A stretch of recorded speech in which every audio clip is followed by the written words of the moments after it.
This is Green Street, the environmental health show, greenstreetnews.org, Patti and Doug Wood, and our worldwide network of experts here every week to keep you informed about what's going on in the world of environmental health and what you need to know to keep yourself and your family safe and healthy in this increasingly toxic world.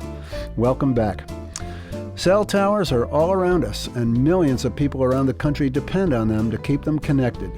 They seem to be everywhere. Maybe there's one on your block or your building or even in your backyard. But who decided where they should go? And what options do you have if you're not happy about the location of a cell tower or antenna? Today on Green Street, we're going to talk about wireless antennas and cell towers and some new legislation pending in Washington that could change who gets to decide on how and where cell towers and antennas are placed in our communities. That's coming up in just a few minutes here on Green Street, but first, some of the headlines of the week. Patti, what do you got for us this week? News from the American Lung Association, which just released its 27th annual State of the Air report this week, finding that nearly half of children in the U.S. are breathing unhealthy levels of air pollution. Half of the kids in the country. One half.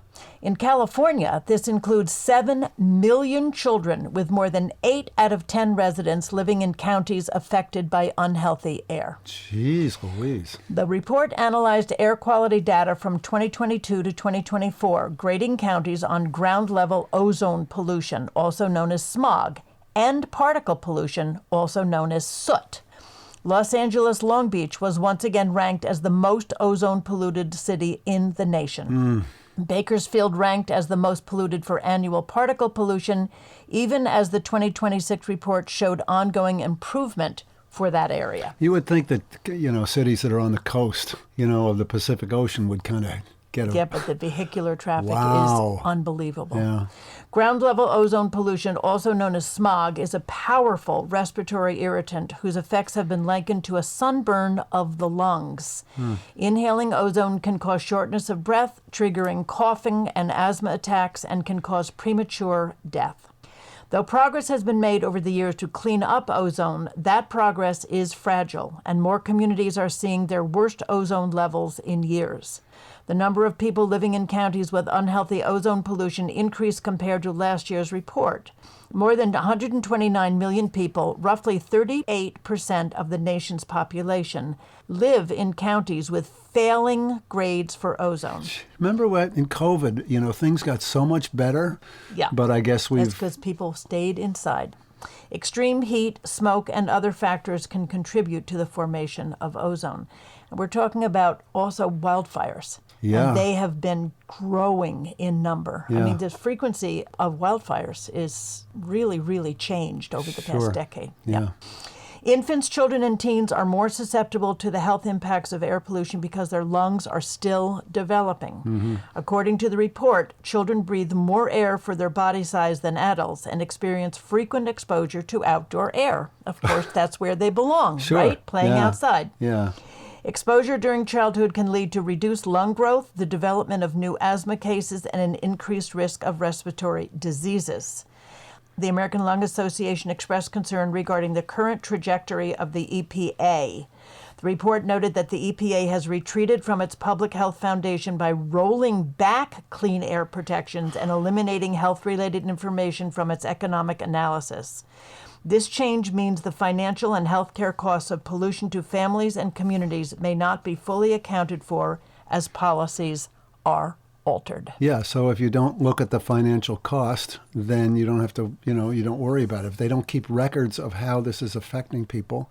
Right, and the cost for all these diseases and all this lost school time and lost work time when people get sick. Sure. Yep. Yeah, and the EPA is really,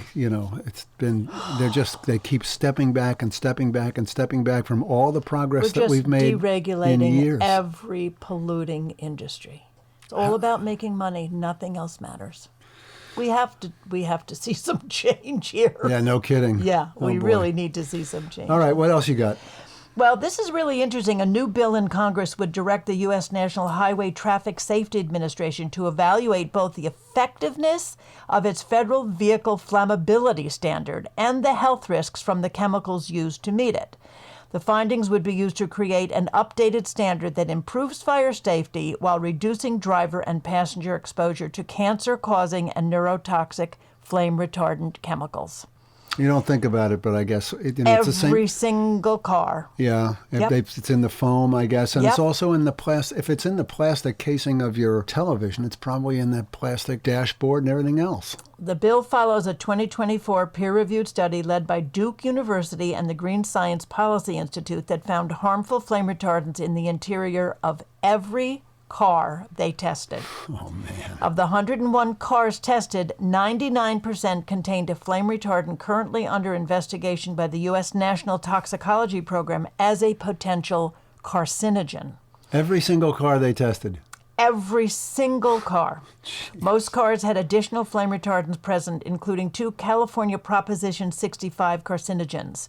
These and other flame retardants are also linked to neurological and reproductive harm.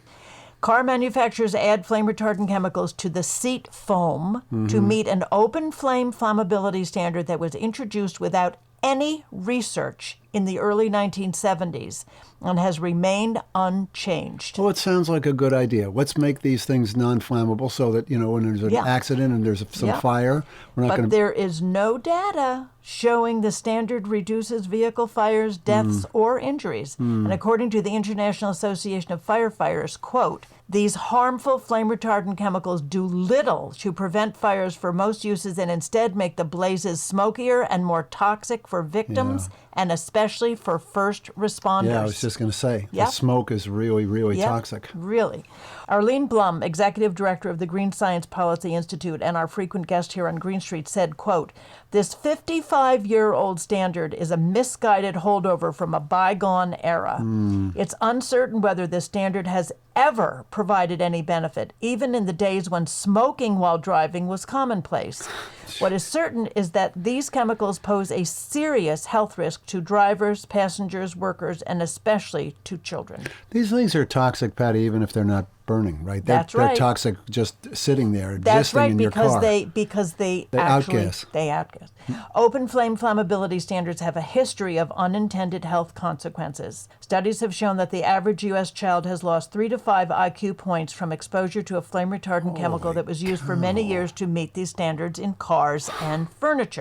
Jeez. One research paper estimated those with the highest levels of this flame retardant in their blood had about 4 times the risk of dying from cancer compared with people with the lowest levels. Fortunately, flammability standards can be modernized for the benefit of public health and fire safety.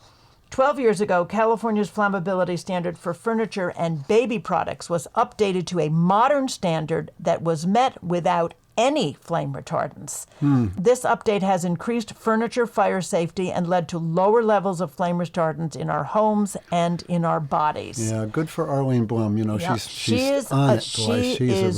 She's relentless. Yeah, she really The is. proposed legislation known as the Motor Vehicle Flammability Standard Study Act of 2026 is endorsed by the International Association of Firefighters, Consumer Reports, and Arlene Blum's Green Science Policy Institute. You have to wonder, they've been in the cars for all these years, and we've had these health effects, and nobody draws the association between them. And, No the, link. and the chemicals aren't doing any good. They're absolutely not efficacious. Completely ineffective. That's correct.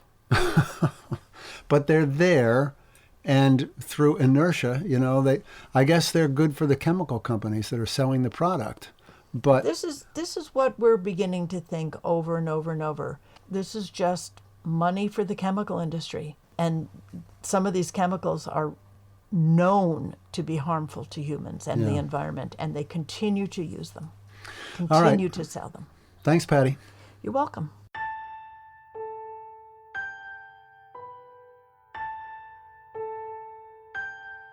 Wireless communications has changed the lives of billions of people around the world, sometimes for the better and sometimes for the worse. Most people can't imagine living without their smartphone in their hand or on their desk or right next to their bed, connecting them to friends, social media, and other apps. People want to be able to connect to the digital world everywhere, all the time. Making those communications possible is a network of cellular antennas that has grown into an electromagnetic web covering virtually every corner of the Earth. Cell towers line our streets and highways, adorn virtually every tall building, and find a home on every water tower and sports stadium in the country. Controlling where those cell towers are placed is the purview of local elected officials. That's the law, as set out in the 1996 Telecommunications Act signed by President Bill Clinton. But not everyone is happy with this arrangement. The big telecoms are impatient with local zoning laws that restrict how and where they can put their antennas. They want easier access, and to get it, they've gone to Congress, where a new bill has been introduced that will dramatically change the rules for the placement of cell towers. To help us understand what's going on, I'm going to ask someone who has been in the cell tower fight for more than 10 years, the founder and national director of Americans for Responsible Technology, and my co-host of Green Street, Doug Wood. All right, what's going on with this bill in Congress, H.R. 2289? Okay, so H.R. 2289 is called the American Broadband Deployment Act, introduced by Republican Buddy Carter from Georgia. It's a big, fat federal bill designed to streamline the nationwide deployment of telecommunications infrastructure and broadband infrastructure and all that stuff. So this began as a one-page bill, a very simple thing to exempt certain kinds of broadband projects from environmental and historic review. But then it got, added on to everybody. The telecoms came in. They said, well, could we have this? And could we have this? And could we? And it's grown into this 100-page bill, this gigantic bill incorporating about 20 separate permitting and preemption provisions affecting where wireless technology can be sited, and wireless broadband deployment, cable franchising, federal review process. It's a big bill. So basically what it does, Patty, it gives the FCC veto power over any decision by a local government to delay or restrict or add costs to the tower and network deployments. It cuts through the kind of bureaucratic red tape that the industry claims has slowed its projects and drained its resources. In other words, they're not making as much money as they would like to. So that's why they want this bill, basically so they can make more money. So they're not making a profit right now? Is that what you're trying to tell me here? Hello? They're making a profit. Last year, Verizon had sales, you ready? $138 billion with a profit of about $18 billion.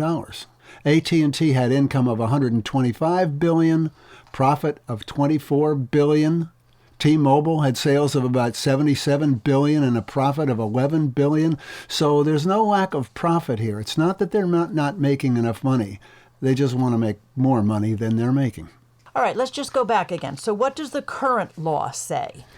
Okay, so you mentioned the Telecommunications Act of 1996 that Bill Clinton signed. Right. So in that act, Congress granted local authorities control over how wireless technology is deployed in their communities, figuring that local officials know best what's good for their communities.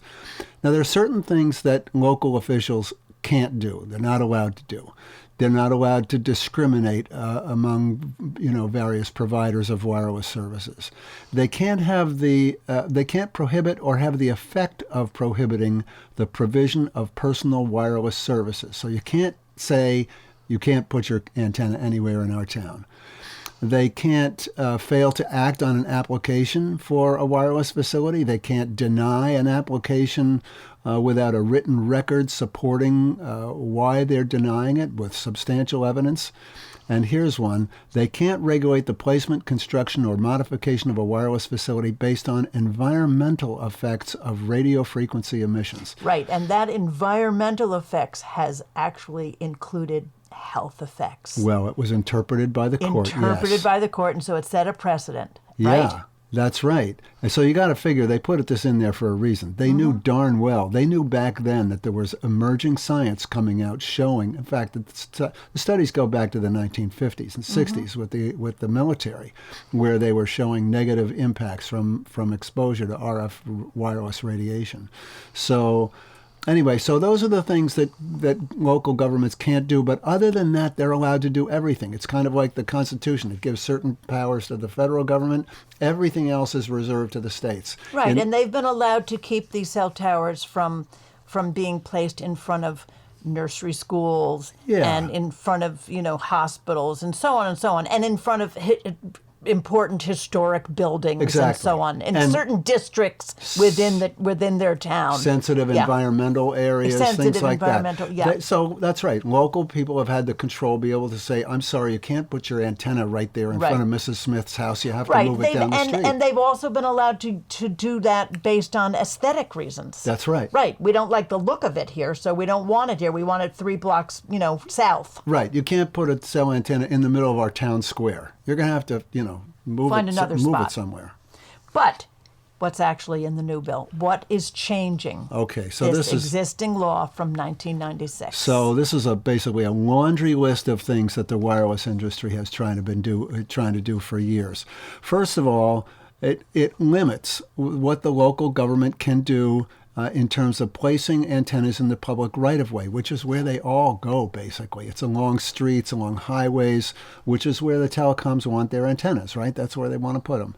It limits the amount of money that local governments can charge to go through the engineering plans. Now, don't forget, when an application is made for a cell tower, this is a big, thick pile of very, very detailed information, engineering drawings, specifications, it's really, and it takes a while to go through these things and make sure they're okay. So usually towns hire an engineer to do that for them, to look over these plans. This limits the amount of money they can pay the engineer, basically, clamps it down.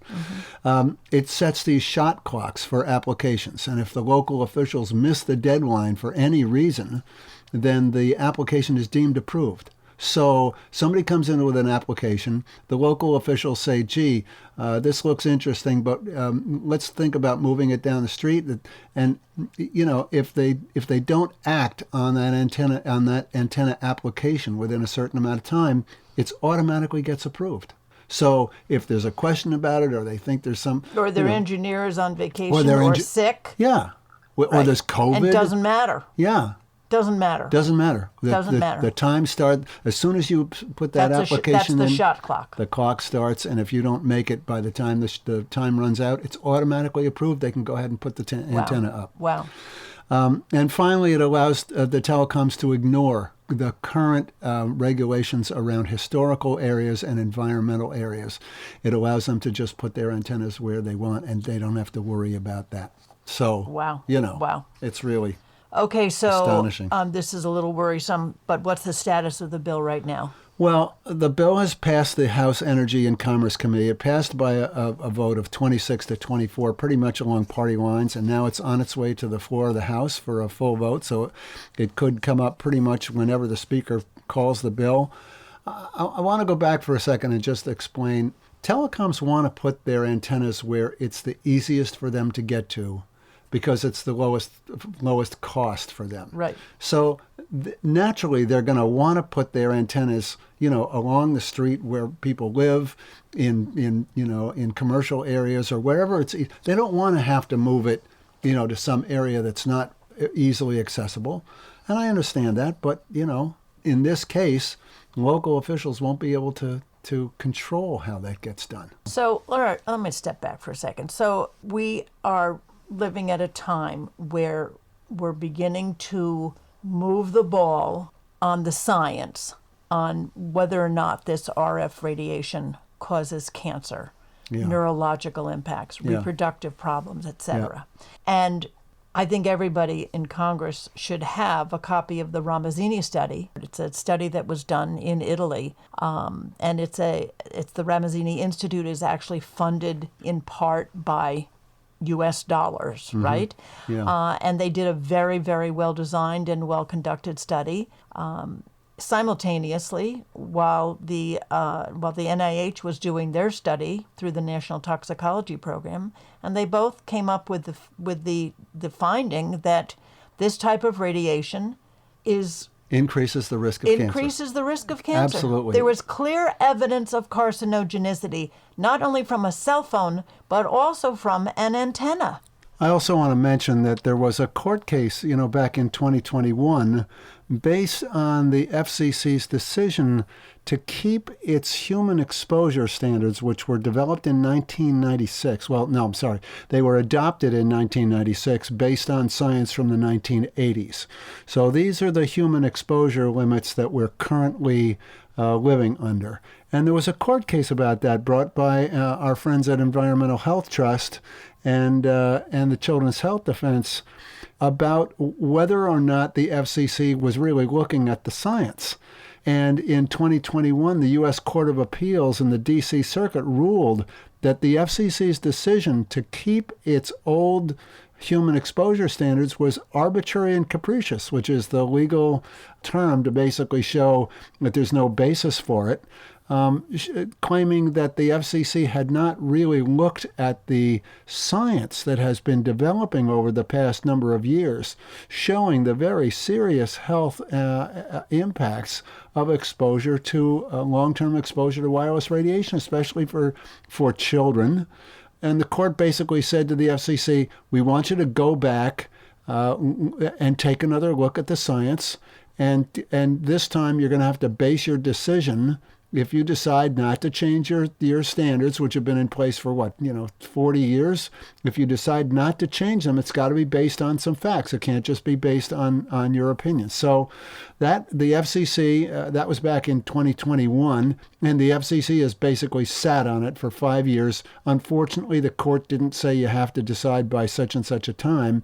So the FCC can take as much time as they want, and they are doing that. But Patty, I also have to say that in Congress, the telecoms have spent years cultivating the idea that wireless radiation is 100% safe. I know. And anything that says that it's not is faulty. It's bad science. It's not true. And so, you talk to legislators down, and you and I have been there. We've talked to these, and it's like there's this glass wall between you and them. They don't get it. They don't want to hear it. They don't believe it. And so you can understand why, you talk about the health effects of RF radiation, and their eyes just glaze over, and they can't wait to get out of the meeting because they think you're crazy. They think there's nothing to it. Yes, that's exactly where we are. Science doesn't play a role here. Well, it should. The telecoms play a role. They're a pretty heavy-duty lobbying block. Yeah, you think? Yeah. One other thing I wanted to say, and that is that, I've heard people say, well, this is going to level the playing field and close up a little bit of the digital divide between people who have access to high-speed broadband and people that don't.